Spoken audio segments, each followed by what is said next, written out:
Hello students, welcome to our channel UGT academics for English.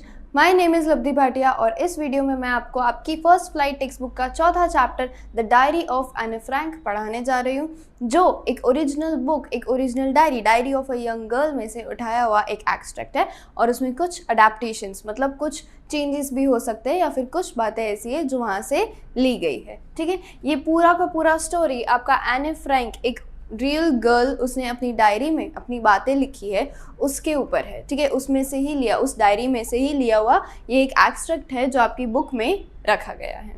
Diary of एने Frank. एने Frank ये ऐसी girl है एक जो अगर मैं आपको आम भाषा में ये कहने जाऊँ कि जब वर्ल्ड वॉर 1 शुरू हुआ था, जब हिटलर की बात की जा रही है, जब वो नाजी पूरा ऑक्यूपेशन हो रहा था और यहाँ जर्मनी में जब हो रहा था, तो एक नॉर्मल टीनेज 13-14 ईयर्स की गर्ल ने अपनी आम डायरी में, बहुत सारी गर्ल्स ऐसी है आपकी एज की, आप भी अगर यहाँ आप देख रहे हैं वीडियो तो आप में से कितने बच्चे ऐसे होंगे कि जो सचमुच डायरी राइटिंग करते होंगे। तो डायरी राइटिंग वो अपने आम रोज़ बरोज़ की ज़िंदगी की बातें एक इनोसेंट वे में लिखती चली गई, पर अच्छी बात ये थी कि उसकी लिखने की कला बहुत अच्छी थी। ओरिजिनली ये डायरी डच लैंग्वेज में लिखी गई है, जो बाद में और बहुत सारी लैंग्वेजेस में ट्रांसलेट कराई गई थी। और ये जो इनकी डायरी है, इसमें इनने अननोइंगली वो पूरा नाजी ऑक्यूपेशन डिस्क्राइब किया है। उन पे जो टॉर्चर्स होते होंगे, उन्हें जिस तरीके से सर्वाइव करना पड़ा होगा, कभी उनने अपना सिटी ट्रांसफ़र कर लिया, कभी उनने अपना नेशन ट्रांसफ़र कर लिया, कंट्री दूसरी छोड़ करके कहीं और चले गए। तो ये सारी बातें हर उस टाइम के जर्मनी के आम इंसानों की, आम जर्मन्स की है, जो उनने अपने ऊपर बीती हुई बातें अपनी डायरी के साथ शेयर करने के इंटेंशन से लिखी। और बाद में जब ये पब्लिश हुई तो नाजी ऑक्यूपेशन एक्चुअल में क्या था ये हमें पता चला। इस स्टोरी में आपको नाजी ऑक्यूपेशन के बारे में तो ज़्यादा कुछ भी नहीं बताया है, बहुत इंटरेस्टिंग सी स्टोरी है। उनने अपनी स्टार्टिंग की जब डायरी लिखनी शुरू करी थी तब का एक बहुत क्यूट या फिर एक अच्छा सा इंटरेस्टिंग इंसिडेंट है उनकी स्कूल लाइफ का, वो आपकी टेक्स्ट बुक में फर्स्ट फ्लाइट में दिया हुआ है। चलिए देख लेते हैं। सबसे पहले ये फ़ोटो है एने फ्रैंक की, आपकी टेक्स्ट बुक में भी फर्स्ट इंट्रोडक्शन वाले पेज पे ही दे रखी है। एने फ्रैंक इस फोटो को देख करके ये कमेंट करती हैं, this is a photo as I would wish myself to look at all the time. हमारी भी एक ऐसी फ़ोटो होती है या कुछ ऐसी फ़ोटोज़ होती है जो हमें बहुत पसंद आती है, जो हम कभी अपनी प्रोफाइल पिक्चर पे रखते हैं, वॉलपेपर पे रख देते हैं, कभी फ्रेम बनवा करके घर में रखते हैं। तो वो इस फ़ोटो के लिए उस टाइम की, जबकि तो ये बात है उस टाइम इतने फ़ोटोज़ भी नहीं होते थे, उन्हें अपना ये फ़ोटो इतना अच्छा लगता था कि वो कहती है मैं हर वक्त बस इस फ़ोटो को देखते रहना चाहती हूँ। Then I would maybe have a chance to come to Hollywood. मैं इतना देखती रहती हूँ इस फ़ोटो को कि फिर मेरे मन में एक थॉट आ जाता है कि शायद हीरोइन जितनी, हॉलीवुड की एक मॉडल जितनी ब्यूटीफुल लग रही हो और वहाँ पे कोई चांस मिल जाए। और ये बात है एने फ्रैंक से बोली हुई 10 अक्टूबर 1942 की। चलिए, स्टोरी जब आपकी शुरू होती है उससे पहले एक इंट्रोडक्टरी पेज है, वो हम देख लेते हैं। एने फ्रैंक एक्चुअल में गर्ल कौन है और क्यों उनकी डायरी इतनी ज़्यादा फेमस है। एक तरह से ऐसा बोलो कि ये पहली डायरी है जो इतनी फेमस है। एनालीज मैरी फ्रैंक उनका फुल नेम, एने फ्रैंक। ठीक है, 12 जून 1929 उनका बर्थ हुआ था। 12 जून 1929 मतलब इस टाइम पे वो almost we can assume 13 years की थी। ठीक है, और ये उनकी तब की फ़ोटोग्राफ है जब उनने नया नया डायरी लिखना शुरू किया था, फरवरी और मार्च 1945। क्योंकि ये सब पूरा नाजी अटैक चल रहा था तो एग्जैक्ट डेट नहीं लिखी है आपकी टेक्स्ट बुक में कि उनका फेब या मार्च के अराउंड किसी दिन पे उनका देहांत हुआ था। Was a German born Jewish girl, nationality से जर्मन और धर्म से, कल्चर से वो ज्यूइश गर्ल थी, जिनने छुपके से अपनी फैमिली और अपने आप पर बीते हुए कुछ बातें लिखी है। And 4 friends who wrote while in hiding with her family and 4 friends, वो छुपते छुपाते ये डायरी लिखती थी। कहाँ से छुपते? नाजी से छुपते, मतलब जब वो छुपे हुए थे कोइंसिडेंटली तब वो डायरी लिख रही थी, ऐसे छुप करके डायरी नहीं लिख रही थी भाई। Okay, hiding with her family members और उसके अलावा 4 फ्रेंड्स के साथ वो वहाँ पे छुपे हुए थे। कहाँ पे छुपे हुए थे? एम्स्टरडैम में, during the German occupation of Netherlands in world war. ठीक है, अच्छा। Her family had moved to Amsterdam after the Nazis gained power in Germany but were trapped when the Nazi occupation when the Nazi occupation extended. वो लोग फंस गए थे। पहले तो वो लोग वहाँ से चले गए थे, एम्स्टरडेम चले गए थे, लेकिन फिर जब नाजी ऑक्यूपेशन एक्सटेंड होता गया और कंट्रीज तक फैलता गया, तब वो लोग वहाँ पे फंस गए थे। इनटू दी नेदरलैंड्स, नेदरलैंड्स में फंस गए थे। As persecutions against the Jewish population, persecution मतलब यहाँ पे किसे कहा जा रहा है? अत्याचार जो नाजी द्वारा किया जा रहा था, वो ऑपरेशन जो हमने नेल्सन मंडेला वाले लेसन में भी देखा, ऑपरेशन का मतलब यहाँ पे परसिक्यूशन बताया जा रहा है। As operation against the Jewish population, Jewish धर्म से कुछ दिक्कत थी। नाजी जब शुरू हुआ, जो अडोल्फ हिटलर थे, उन्हें ज्यूइश पॉपुलेशन से कुछ दिक्कत थी, इस कल्चर से कुछ दिक्कत थी, और वो जब बढ़ती चली गई, the family went into hiding in 1942, in July 1942 in hidden rooms in her father auto Franks office.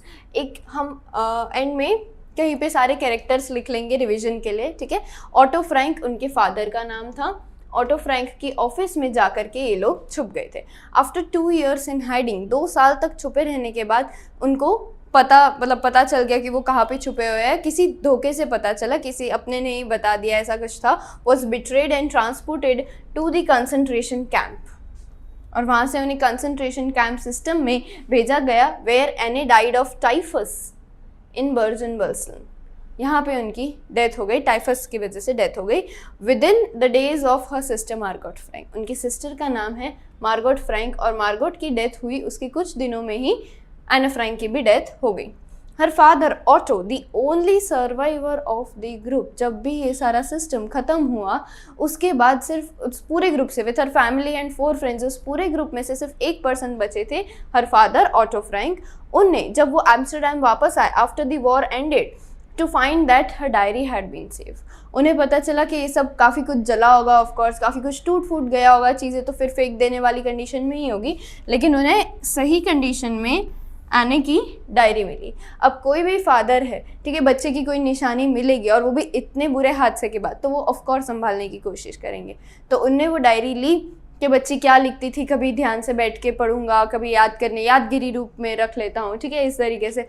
लेकिन convince that it was a unique record, जब उन्हें पढ़ी तो उन्हें पता चला कि ये तो बच्ची ने इनोसेंटली, कितनी इनोसेंटली, और जस्ट बिकॉज वो अच्छा लिख लेती थी, और उसका ऐसा था कि टीनेज में वो लिख तो अपनी आम दिन की बातें ही रही थी, स्कूल की बातें, घर की बातें, आज इसने डांटा, आज इसने प्यार से बोला, ये सभी लिख रही थी। लेकिन उसके बाद उसके दिन ही इतने बुरे हो गए, ये पूरे टॉर्चर में आ करके, ये ऑपरेशन के अंडर में, कि वो वही सब लिखने लग गई।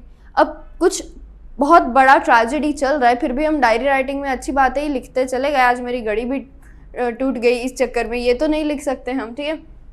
तो फिर वो यहाँ पे ये लिखने लगी, और उनके फादर को लगा कि एक बहुत यूनिक रिकॉर्ड है जो कि इतनी छोटी बच्ची ने इतनी बखूबी लिखी है, तो फिर इसे पब्लिश करवाना चाहिए दुनिया को बताने के लिए। He took action to have it published in English under the name the diary of a young girl, और ऐसे ये diary of a young girl famous हुई, और आज भी ये बेस्ट डायरीज में से एक है। चलिए आगे यहाँ पे बोलते हैं। The diary was given to Anne Frank for her 13th birthday, जैसे हमने देखा 1942, 12 जून 1942 के 13th birthday, and the chronicles the events of her life from, और उसके बाद से उसकी लाइफ में जो भी इवेंट्स हुए वो सब क्रॉनिकली, मतलब डेट वाइज उसने लिखा है, until it's final entry of 1 अगस्त 1944। उनकी डेथ हमने कहाँ देखा, कब हुई थी? 1945 के फरवरी या मार्च में हुई थी। उससे कुछ मंथ्स पहले से, 6-8 मंथ्स पहले से उन्हें लिखना छोड़ दिया था। 1 अगस्त 1944 की उनकी फाइनल एंट्री, क्योंकि उसके बाद वो जहाँ भी गए होंगे वहाँ वो डायरी नहीं ले गई या लिख नहीं पाई, इस वजह से।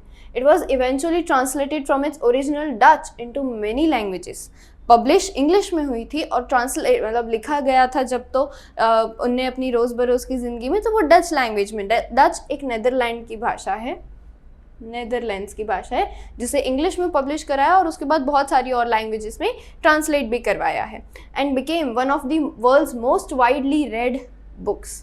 There have also been several films, television, theatrical productions and even an opera based on this diary. काफ़ी सारी इस बुक से इंस्पायर होकर के फिल्म्स और शोज बने हैं।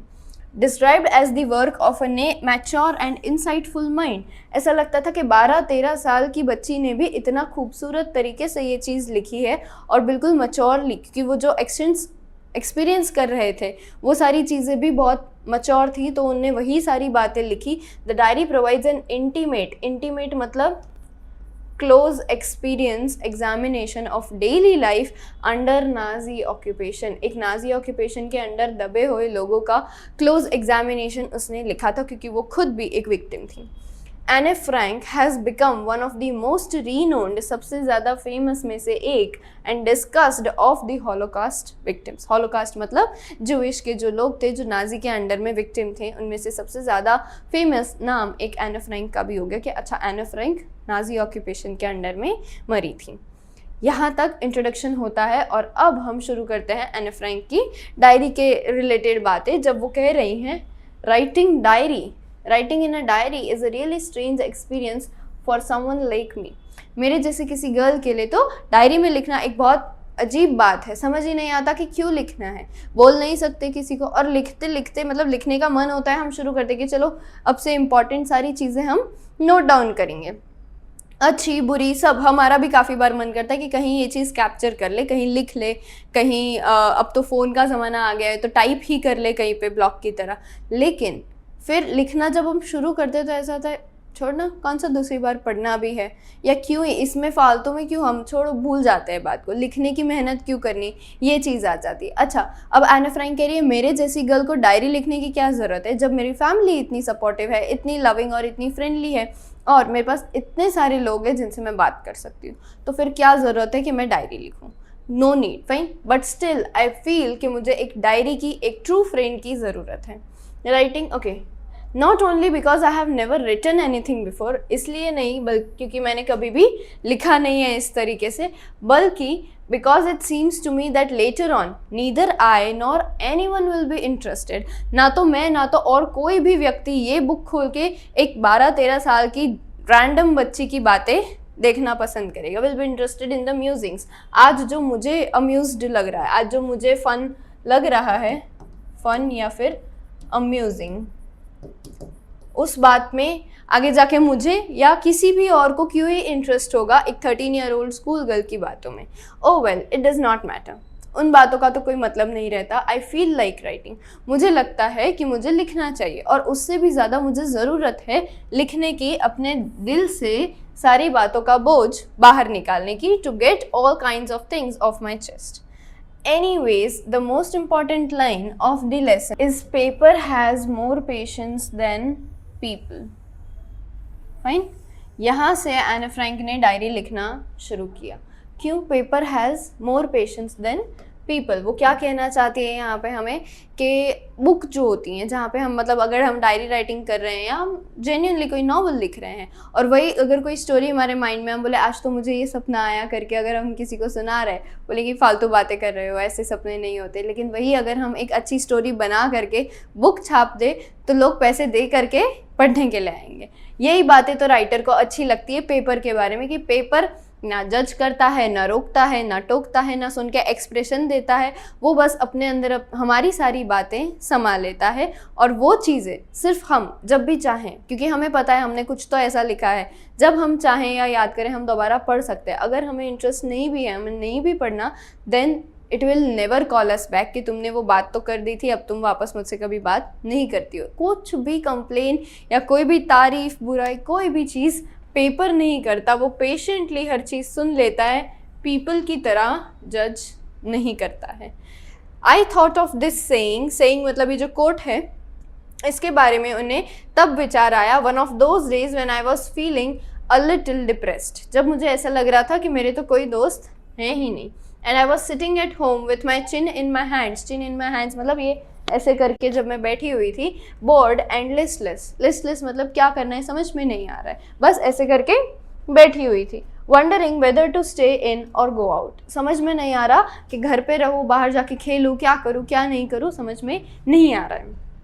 All right, so I finally stayed where I was, तो मैं जहाँ थी वहीं रही अपने रूम में। ब्रूडिंग मतलब सोच रही हूँ क्या करूँ क्या नहीं करूँ, and wondering whether and yes, paper does have more patience, तब बेचारा yes, paper has more patience and I should start to write since I am not planning to let anyone else read this stiffed back notebook। क्या है ये stiffed back notebook? उनकी diary है। Stiff back notebook वो diary को कह रही है, grandly refer to as a diary. Stiff back क्यों बोल रही है? क्योंकि उसका जो फर्स्ट और लास्ट पेज हमारी बुक का जो कार्डबोर्ड वाला पार्ट होता है वो एकदम ऐसे फोल्ड भी ना हो वैसे वाला होता है ना, जो रजिस्टर जैसा, वैसी उनकी वो बुक थी, एकदम स्टिफ बैक नोटबुक थी। Grandly refer to as diary unless I should ever find a real friend. कब तक लिखती रहूंगी? जब तक एक सच का दोस्त मुझे नहीं मिल जाता जो मुझे बिना जज किए सुनते जाए। Probably won't make a bit of differences.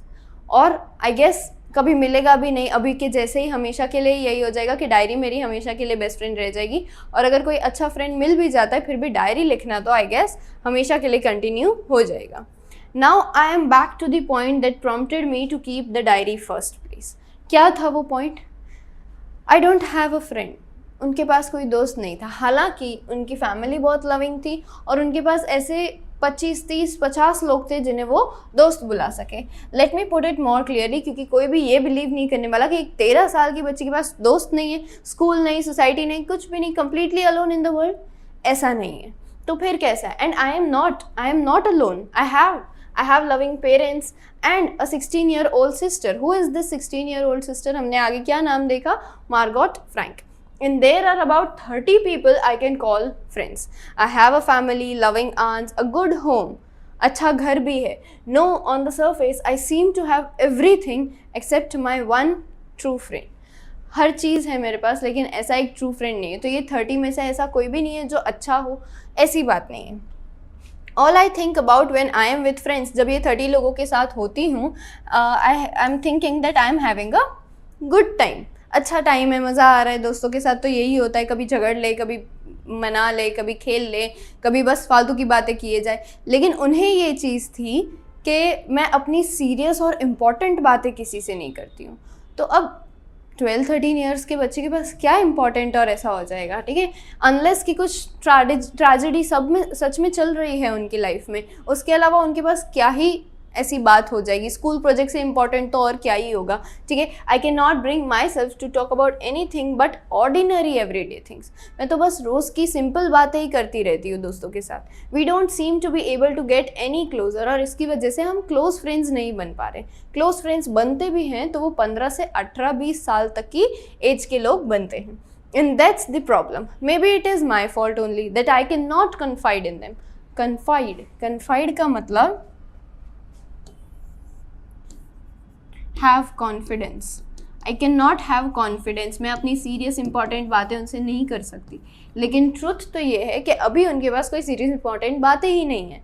In any case, that's just how things are, and unfortunately they are not liable to change. Liable to change मतलब लगता भी नहीं है कि ये बातें कभी भी बदलेगी, ऐसा उम्मीद भी नहीं है। This is why I have started this diary, और इस डायरी का to enhance the image of this long awaited friend. Who is this long awaited friend? Diary कि कब से राह देख रही थी कि एक ट्रू फ्रेंड मिल जाए, तो वो अब डायरी के रूप में मिली है। In my imagination, I don't want to jot down the facts in this diary the way most people would do. But I want the diary to be my friend, and I am going to call this friend something. What is it? Kitty. I am going to call this friend Kitty. Fine? यहाँ तक समझ में आ गया अच्छे से? तो चलिए आगे बढ़ते हैं ओरल कॉम्प्रिहेंशन चेक की तरफ, जहाँ पे हम कुछ क्वेश्चन आंसर्स डिस्कस करेंगे। आपको यहाँ तक अच्छे से समझ में आ गया है? सबसे पहले, what makes writing in a diary a strange experience for Anne Frank? क्यों अजीब है उनके लिए? नॉट जस्ट बिकॉज कि उन्हें पहले कभी इस तरीके से कुछ अलग सा पढ़ाई के अलावा का कुछ लिखा नहीं है, बल्कि इसीलिए भी क्योंकि वो ऐसा सोचती है कि ना दूसरी बार वो खुद पढ़ने वाली हैं, ना और कोई भी व्यक्ति इस 12-13 साल 14 साल की बच्ची की बातों में इंटरेस्टेड होने वाला है। तब तो उन्हें नहीं पता था कि चीज़ें इतनी सिवियर हो जाएंगी और डायरी इतनी इंपॉर्टेंट हो जाएगी। ठीक है, we will write. It is strange as she thinks that neither she herself nor anybody else is going to read a diary or a daily journal of a teenage school girl. Fine. Next question is, why does Anne want to keep a diary? Anne Frank wants to keep a diary क्योंकि उन्हें ऐसा लगता है कि वो किसी भी friend में ट्रू फ्रेंड वाला कॉन्फिडेंस नहीं रख सकती कि वो उनसे अपनी हर बात कर सके, इंपॉर्टेंट बातें कर सके। Though there were many people she could call her friends and she had a good family, but she could not find such a companion with whom she could talk serious and important matters, secret share कर सके और वो कहीं और जाए भी नहीं, ये बात डायरी में ही हो सकती है। Third question is why did Anne think she could confide more in her diary than in people, paper has more patience than people, ऐसा क्यों कहती है वो? Because according to her belief papers are not going to gossip her stuff, जज her thoughts और disclose her secrets with any third person. इसके अलावा उन्हें ये भी लगता था कि ऐसे कोई चांस नहीं है कि उसकी बात जब वो किसी से करे तो कोई तीसरा आकर के सुन ले, ठीक है? ये बातें बस उसी के पास रहने वाली है और बस उसी को पता है कि वो लिखती भी है और वो क्या लिखती हैं। आई होप आपको यहाँ तक सब कुछ समझ में आ गया है and then we will move to the next slide. आगे बढ़ने से पहले ये जान लेते हैं कि यूजीटी ने वॉरियर बैच लाई है जिसमें मैथ, साइंस, इंग्लिश और एसएसटी के सब चैप्टर्स के डिटेल्ड एक्सप्लेनेशंस रिकॉर्डेड लेक्चर्स के रूप में और हैंड रिटन नोट्स मिल जाएंगे। इसके अलावा आपके रेगुलर टेस्ट लिए जाएंगे जिससे आपका अंडरस्टैंडिंग लेवल और परफॉर्मेंस लेवल की जानकारी हो। ये 4 सब्जेक्ट्स की पूरे साल की कमिटमेंट आपको सिर्फ 2999 रुपीज़ में अवेलेबल होगी, जो कि आप प्ले स्टोर पे यूजीटी और ऐप स्टोर पे मतलब आईफोन यूजर्स के लिए माई इंस्टीट्यूट नाम के एप्लीकेशन में देख सकते हैं। और फर्दर डिटेल्स की क्वेरीज अगर हैं तो आप स्क्रीन पे दिए नंबर पे कॉल भी कर सकते हैं। फिर आगे एना फ्रैंक ये कहती हैं कि अब डायरी शुरू तो कर ही देनी है। उन्हें कब मिली थी ये डायरी? अपने 13th बर्थडे पे मिली थी, ठीक है? तो वो कह रही है कि अब तक का तो कुछ किसी को भी पता, इन केस अगर कभी कोई मेरी डायरी पढ़ना शुरू करता है तो उसे पता तो कि इसमें क्या है। उसे अगर नहीं पढ़ना तो वो इंट्रोडक्शन देख के ही बंद कर दे कि मैं बता दूँ इस डायरी में मैं क्या लिख रही हूँ, कुछ इंपॉर्टेंट नहीं है, बस अब से मेरी रोज़ बरोज़ की बातें हैं। और एक ब्रीफ इंट्रोडक्शन वो अपनी फैमिली का, अब तक कैसी लाइफ थी और सब कुछ बताना चाहती हैं। Since no one would ever understand a word of my stories to Kitty, Kitty कौन है यहाँ पे? Diary. If I were to plunge right in मतलब बस सीधा आज 12 जून को उनका बर्थडे आता है, बस 13 जून, 15 जून, 20 जून से उनने बातें लिखना शुरू कर दिया। आज तो स्कूल में ये हुआ, तो कोई क्या समझेगा किसकी स्कूल में क्या हुआ, है ना? तो इससे तो मैं I would better provide a brief sketch of my life as much I dislike doing so. As much as मतलब मुझे जितना ना पसंद है ये काम उतना ही मैं कर रही हूँ, क्योंकि मैं लॉजिकली और प्रैक्टिकली इस चीज़ को आगे बढ़ाना चाहती हूँ। My father, the most adorable father I have ever seen, did not marry my mother until he was 36। Father की एज कितनी थी? 36 और मदर की एज थी 25, मतलब 9 ईयर्स का एज गैप था दोनों में, पेरेंट्स में। My sister Margot was born in Frankfurt in Germany 1926। इनका बर्थ हुआ था 1929 में। 3 साल बड़ी सिस्टर है, उसका बर्थ हुआ था 1926 में फ्रैंकफर्ट में। I was born on 12 June 1929। I lived in Frankfurt until I was 4। मैं 4 साल की हुई तब तक हम लोग फ्रैंकफर्ट में रहते थे। My father emigrated to Holland और फादर 1933 में हॉलैंड चले गए। Mother Edith Hollander Frank, mother का नाम क्या दिया यहाँ पे? Edith Hollander Frank. Fine. She went with him to Holland in September, while Margot and I were sent to Aachen to stay with our grandmother। और हम दोनों बहनों को दादी के पास भेज दिया था। Margot went to Holland, Margot दिसंबर में हॉलैंड चली गई और फिर मुझे फरवरी में भेजा गया। मतलब ऑलमोस्ट वी कैन अंडरस्टैंड कि 3-4 मंथ्स के गैप में सब गए हैं। When I was plunked down, plunk मतलब ऐसे स्पेशली गिफ्ट की तरह रखा गया, जब मुझे ऐसे plunked down to the table as a birthday present for Margot। फरवरी में गई थी, मतलब वो ये कहना चाह रही कि बहन के बर्थडे वाले दिन ही वो हॉलैंड पहुंची थी और कि देखो सरप्राइज ऐसे करके उनको वहाँ पे रखा गया था। I started right away और फिर वहाँ जाते ही मॉन्टेसरी नर्सरी स्कूल से इनने अपना स्कूलिंग अकेडमिक लाइफ शुरू कर दी थी। I stayed there until I was 6 years की हुई, तब तक वो वहीं रहती थी। I started in the first form, तब जाके 6th ग्रेड में 6 years की आकर के मैंने फर्स्ट ग्रेड मतलब स्टैंडर्ड 1 में एंटर हुई। इन द 6th फॉर्म, फिर जब 6th स्टैंडर्ड में आ गई, my teacher was Mrs Kuperus the headmistress. तब मेरी टीचर थी मिसेस कूपरस, जो उस स्कूल में हेड मिस्ट्रेस भी थी। At the end of the year हम दोनों ही एक दूसरे से अलग के, अब मेरी कोई दूसरी टीचर आ जाएंगी, उन्हें भी मैं इतनी अच्छी लगती थी कि मैं अब उनकी स्टूडेंट नहीं रहूँगी। हम दोनों ही फेयरवेल पार्टी में, मतलब हर स्टैंडर्ड का जो एक मिडवेल फेयरवेल लास्ट डे होता है, तब हम दोनों ही एक दूसरे से मिलके बहुत रोए। हार्ट ब्रेकिंग फेयरवेल वहाँ पे लिखा है।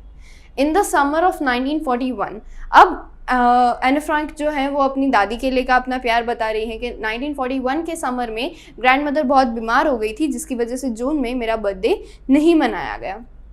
इसके बाद so my birthday passed with little celebration. Grandma died in January 1942 और उसके अगले ही साल जनवरी में, मतलब कुछ मंथ्स में ही वो पास अवे हो गई। No one knows how often I think of her. किसी को भी नहीं पता कि मैं आज भी उनको याद करती हूँ। आज भी मतलब अभी बर्थडे पे तो मिला है उनको। जनवरी 1942 में दादी की डेथ हुई है, जून 1942 में उनको उनके बर्थडे पे ये डायरी मिली है और वो लिख रही हैं, ठीक है। The birthday celebration in 1942 was intended to make up for the other. पिछले साल वाला बर्थडे कम सेलिब्रेशन में गया था, तो इस बार वाला बर्थडे अच्छे से निकाल रहे थे। Grandma's candle was lit along with the rest. और यहाँ पे पता चलता है कि वो अभी भी दादी को याद कर रही हैं और अपनी बर्थडे पे दादी के लिए भी एक कैंडल उनने वहाँ पे, ये रिचुअल है फॉरेन में, तो उस तरीके से उन्होंने किया है। The 4 of us are still doing well. बाकी मम्मी पापा, मैं और मार्गोट अभी भी कुशल मंगल है, अच्छे से सब चल रहा है लाइफ में। That brings me to the present date. और आज क्या डेट है उनकी जब वो डायरी लिखना शुरू करी है? It is 20 June 1942, almost after 1 week और 8 days of her birthday. And the solemn dedication of my diary. Solemn dedication मतलब invest your time in a good और strong desire एक्टिविटी। कोई भी ऐसी एक्टिविटी जो हम चाहते हैं हमेशा से करें, उसमें अपना पूरा टाइम या पूरा मनी कुछ भी तरीके से इन्वेस्ट कर दे, तो वो होता है सोलम डेडिकेशन। और मैं मेरा पूरा टाइम, मेरा पूरा डेडिकेशन अपनी इस डायरी को अपनी फ्रेंड किटी को बातें बताने में लगा रही हूँ। एक बार फिर से हम ओरल कॉम्प्रिहेंशन चेक देख लेते हैं, ताकि हमको अभी तक जो भी हमने पढ़ा है उसके क्वेश्चंस पता चले।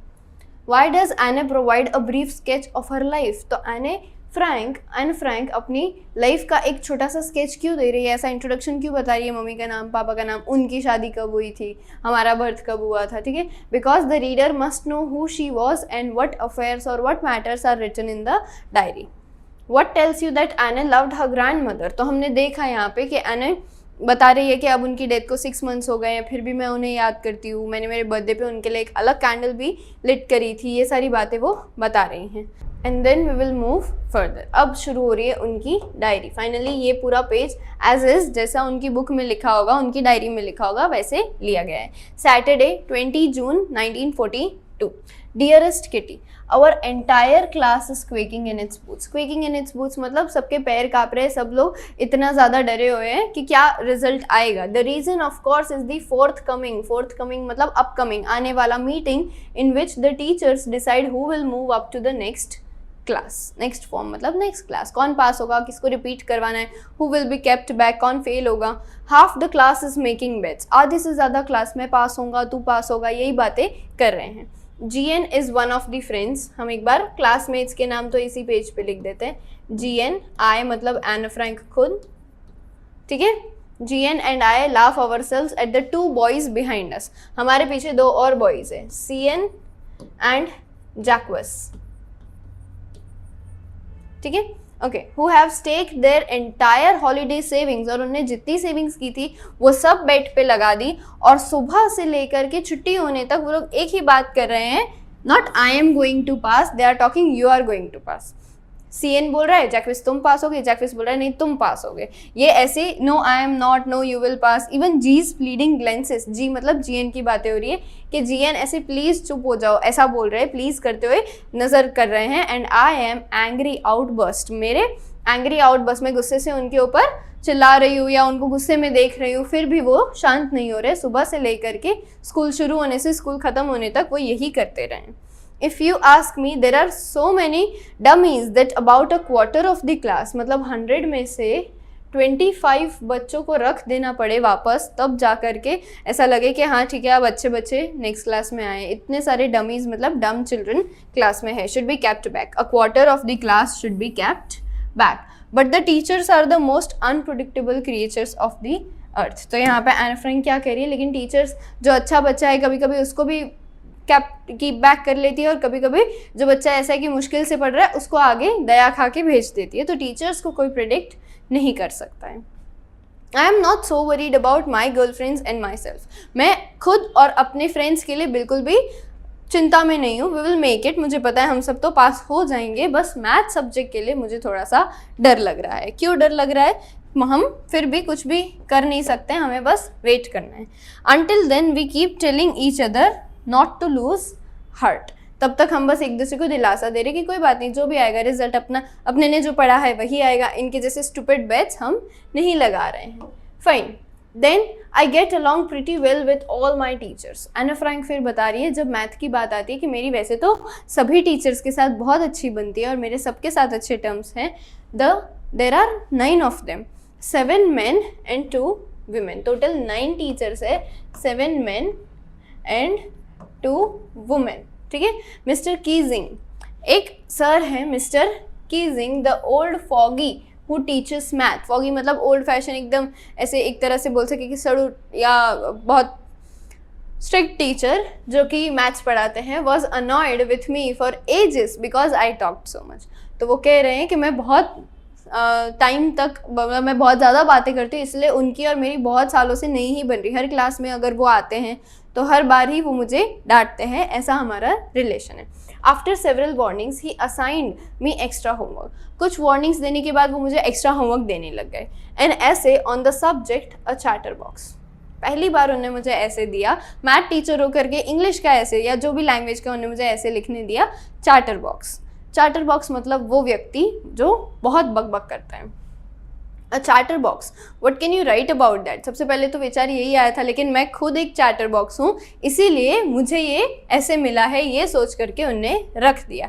आई would worry about that letter. बाद में सोचूंगी. I decided, I jotted down the title. Jot down मतलब नोट डाउन कर लिया नोटबुक में और बुक रख करके अपने काम पे लग गई. And try to keep quiet. उस दिन शाम को सारा होमवर्क ख़त्म करने के बाद फिर उस टाइटल पे मेरा ध्यान गया, chatterbox. I began thinking about the subject while chewing the tip of my pen. Chewing the tip of my fountain pen. Anyone could ramble on. Ramble on मतलब ऐसे ही स्पेस छोड़ करके और फालतू में कुछ भी वर्ड्स. मतलब अगर मैं इंग्लिश की बात करूँ तो काफ़ी बार ऐसे पेपर देखने मिलते हैं कि बच्चों को आंसर पता है लेकिन वर्ड्स इतने नहीं मिल रहे या लेंथ प्रॉपर नहीं बन रही, तो is the end but, is the end और ये सब वर्ड्स डाल करके वो पता नहीं एक सेंटेंस का 3 सेंटेंस कर देते हैं. तो वो कह रही है ऐसे रैम्बल ऑन, नॉर्मल वर्ड्स डाल के एंड लिव बिग स्पेसेस. तो मैं भी लेंथ बढ़ा सकती हूँ, लेकिन मुझे कुछ ऐसा टॉपिक लिखना है जिसकी वजह से मुझे उन्हें बताना पड़े कि बात करना ज़रूरी होता है और बातें किए बिना तो नहीं रह सकते. So, but the trick was to come up with convincing arguments कि बातें करना ज़रूरी है to prove the necessity of talking. I thought and suddenly I had an idea. I wrote 3 pages Mr. Keesing had assigned me and I was satisfied. Total सबसे पहली बार के ऐसे में उन्हें कितने पेजेस लिखे? वो लिखने में तो अच्छी ही थी, उन्हें 3 पेजेस लिखे. I argued that talking is a student's trait. हर बच्चे का हक है बात करना. ऑफ कोर्स क्लास में बात होनी चाहिए, इतनी भी नहीं कि टीचर पढ़ा ना सके या टीचर पढ़ा रहा है और तुम्हारा ध्यान ना रह सके, पर बातें करनी चाहिए. And I would do my best to keep it under control. मैंने प्रॉमिस भी किया कि मैं अपनी बातों को लिमिट में कर दूंगी, but that I would never be able to cure this habit because my mother talk as much as I did if not more. वैसे मेरे से ज़्यादा ही बात करती होंगी, लेकिन अगर ज़्यादा नहीं तो कम भी नहीं. मेरी मम्मा भी बहुत बातें करती है और ये तो एक हेरिडिटरी ट्रेट है, इनहेरिटेड. मुझे तो मम्मी के थ्रू ये बात करने की आदत पड़ी है, तो मैं इसे कंट्रोल नहीं कर सकती. Mister Keesing had a good laugh at my arguments. जब मैंने ऐसे सबमिट किया और ये बातें करी उनसे तो वो हंसने लग गए. पर फिर I proceeded to talk my way through the next lesson. अगले ही लेक्चर से मैं फिर बातें करने लग गई, तो उनने मुझे एक और ऐसे दे दिया, एन इनकॉरिजिबल चैटर बॉक्स. कभी भी ना रुकने वाले, कभी कंट्रोल में नहीं आते और बोलने पे भी नहीं मानते, वैसे chatterbox. I handed it in. Mister Keesing had nothing to complain about for 2 whole lessons. और उसके बाद 2 और लेक्चर्स तक उन्होंने मुझे कुछ भी नहीं बोला. जब मैंने दूसरा ऐसे भी उन्हें लिख के दे दिया, फिर भी 3rd लेसन के दौरान जब फिर से मैं बहुत बातें कर रही थी तो उनने ज़ोर से चिल्ला करके बोला, Anne Frank, as a punishment for talking during my class continuously you have to write an essay on quack quack quack says madam chatterbox. ठीक है, quack quack quack said mistress chatterbox. और ये पता चल रहा था कि वो एने फ्रैंक को ही पॉइंट आउट करके कह रहे हैं। पूरी क्लास ज़ोर ज़ोर से हंसने लगे और क्योंकि अपना मजाक खुद से ना बन जाए इसलिए एने फ्रैंक भी हंसने लगे। हम खुद ही जब खुद पे हंसेंगे तो दूसरा कोई नहीं हंस पाएगा। I had to laugh too, though I had nearly exhausted my ingenuity on the topic of chatterbox। इस टॉपिक पे मैं ज़रूरत से ज़्यादा और दिमाग में जितना आ रहा था सब कुछ लिख सकी। पहले बार में ही 3 पेजेस तो लिख दिए थे, दूसरी बार में मेंशन नहीं किया। अब बात आ गई थी कि अब कुछ ऐसा लेकर के आओ, कुछ ओरिजिनल लेकर के आओ कि सर को समझ पे आए कि बातें ही तो कर रही हो, इट्स ओके, और मेरा ध्यान है थोड़ा बहुत पढ़ाई में। माई फ्रेंड सेन, एक और फ्रेंड की बात हो रही है, हम यहाँ पे नेम्स लिख लेंगे उनके। One more friend, Sane, who is good at poetry. Fine, who is good at poetry, offered to help me write the essay from beginning to end in verse. In verse मतलब poetic way में, कि तुम ऐसे लिख दो, उसको poetic कैसे बनाना है मैं बता दूंगी। And I jumped with joy, और मैं खुश हो गई कि ठीक है इस बार कुछ अच्छा बढ़िया ओरिजिनल आ जाएगा। Mr. Keesing was trying to play a joke on me। वो अब की बार मुझे इस रिडिकुलस टॉपिक पे, चैटरबॉक्स के टॉपिक पे मेरा मजाक बनाना चाहते थे कि इस टॉपिक पे बच्ची लिख के ला रही है और कितना ही लिख पाएगी, अगर इस बार भी लिख देगी तो अब की बार फिर कुछ दे देंगे। Make sure the joke was on him, और मैं ट्राई कर रही थी कि इस बार ये पोएम लिख करके मैं उन्हीं पे जोक बना दूंगी। I finished my poem and it was beautiful. उसमें एक मदर डक थी, एक फादर स्वैन था और उनके 3 बेबी डकलिंग्स थे, who were bitten to death by the father because they quacked too much. उन्हें क्वैक क्वैक क्वैक बोला, तो क्वैक तो डक करती है। तो एक मम्मी डक थी, एक पापा स्वान थे, उनके 3 बेबी डक थे, तो वो लोगों को, वो बच्चों को मार दिया गया उसी फादर स्वैन के द्वारा, क्योंकि डक्स तो क्वैक करके ही बात करती है, स्वान को वो अच्छा नहीं लगता। तो फादर ने ही अपने 3 बच्चों को क्वैकिंग की वजह से मार दिया, जबकि वो एक मदर की इनहेरिटेंस थी। तो इस तरीके से कि अगर बच्चे बोल रहे हैं तो उसमें गलत क्या है, बच्चे हमारी आवाज़ है, ठीक है, बर्ड्स की आवाज़ कुछ और होती है, एनिमल्स की आवाज़ कुछ और होती है, और ह्यूमंस की आवाज़ ऐसी होती है, तो बोलेंगे तब तो सुनाई देगी। Luckily mister Keesing took the joke the right way. उन्हें भी वो जोक मतलब उन्हें इंसल्ट की तरीके से नहीं लिया, उन्हें भी अच्छे से और समझ लिया। He read the poem to the class adding his own comments, और उन्हें इतनी अच्छी लगी कि सिखाने के तौर पे उन्हें वो पोएम सबको पढ़ाई भी और अपने भी कुछ कमेंट्स ऐड किए। And to several other classes as well, और दूसरी क्लास में जा के भी ये पोएम सुनाया। Then I have been allowed to talk and have not been assigned any extra homework। और तब से मैं बातें भी किए जा रही हूँ, थोड़ा कम, लेकिन बातें भी किए जा रही हूँ और वो भी कुछ नहीं बोलते हैं। On the contrary, Mr. Keesing always making jokes these days। और अब वो इतने सीरियस ओल्ड फॉगी जैसे नहीं रहते हैं, अब वो अच्छे से हैपनिंग रहते हैं, हंसते खेलते रहते हैं। Yours Annie, ये था उनका 20th जून 1942 का diary, extracted from the diary of a young girl with slight adaptations. Alright, चलिए अब कुछ क्वेश्चन आंसर्स देख लेते हैं, जिसमें सबसे पहले आपको पूछा गया है why was mister Keesing annoyed with Anne and what did he ask her to do. तो हम जानते हैं कि वो उसकी टॉकेटिव हैबिट्स की वजह से अनॉयड थे, चिड़े हुए थे, और उसे चैटर बॉक्स के टॉपिक पे ऐसे देते थे ताकि एन को रियलाइज हो, so that she feels ashamed of talking too much in the math class. Okay, and then how did Anne justify her being a chatterbox in her essay। तो उसने अपनी मदर के बारे में लिखा कि सबसे पहले तो उसने लिखा कि बातें करना हर बच्चे का हक है, एक कैरेक्टरिस्टिक है, और वो तो बातें बंद बिल्कुल भी नहीं कर सकती क्योंकि उसे अपनी मदर से इनहेरिटेंस में, जेनेटिक क्वालिटीज़ में मिला है। Then do you think mister Keesing was a strict teacher. क्या आपको लगता है कि मिस्टर कीजिंग जो थे वो एक स्ट्रिक्ट टीचर थे? तो हाँ, वो बिल्कुल थे, as he restricted students to talk in the class and he maintained discipline. Fine, and the last question is what made mister Keesing allow Anne to talk in class. तो जब last में उसने एक पोएम लिखी उन्हें एक lesson सिखाने के लिए, mister Keesing allowed Anne to talk in class as she wrote beautifully every time he gave her an essay on chatterbox. और लास्ट बार में उन्हें एक पोएम लिख करके दी। तो इसी के साथ हमारा ये चैप्टर एने फ्रैंक और उसकी डायरी का एक अडेप्टेशन खत्म होता है। आई होप आपको सब कुछ अच्छे से समझ में आ गया। एक क्विक रिकॉल के लिए कह देते हैं, एनालीज मैरी फ्रैंक उनका शॉर्ट नेम है, एने फ्रैंक जिनकी ये डायरी है, जिनने खुद ये डायरी लिखी है, और हमें हमारी बुक में इसका एक छोटा सा एक्सट्रैक्ट दिया गया है। उनकी सिस्टर मार्गोट फ्रैंक वो उनसे 3 साल बड़ी थी। फ्रैंकफर्ट में इनका बर्न हुआ था और उनके फादर का नाम था ऑटो फ्रैंक, जिनकी ऑफिस में जब नाजी ऑक्यूपेशन हुआ था तब ये लोग छुप गए थे। इनकी मदर का नाम है एडिथ हॉलैंडर फ्रैंक, जो इनके फादर से 9 ईयर्स छोटी हैं। यहाँ और उसके अलावा हमने क्लासमेट्स के और सर मैडम की एक मैडम थी मिसेस कूपरस, जो उनकी 6th स्टैंडर्ड में मैडम थी और हेड मिस्ट्रेस भी थी। और फिर स्टैंडर्ड मेंशन नहीं किया है, लेकिन मिस्टर कीजिंग उनके मैथ टीचर के बारे में भी स्टोरी में बताया है। आई होप आपको यहाँ तक अच्छे से समझ में आ गया है। इसी तरह बाकी चैप्टर्स का एक्सप्लेनेशन देखने के लिए आप चैनल पे प्लेलिस्ट में विजिट कर सकते हैं। All the best.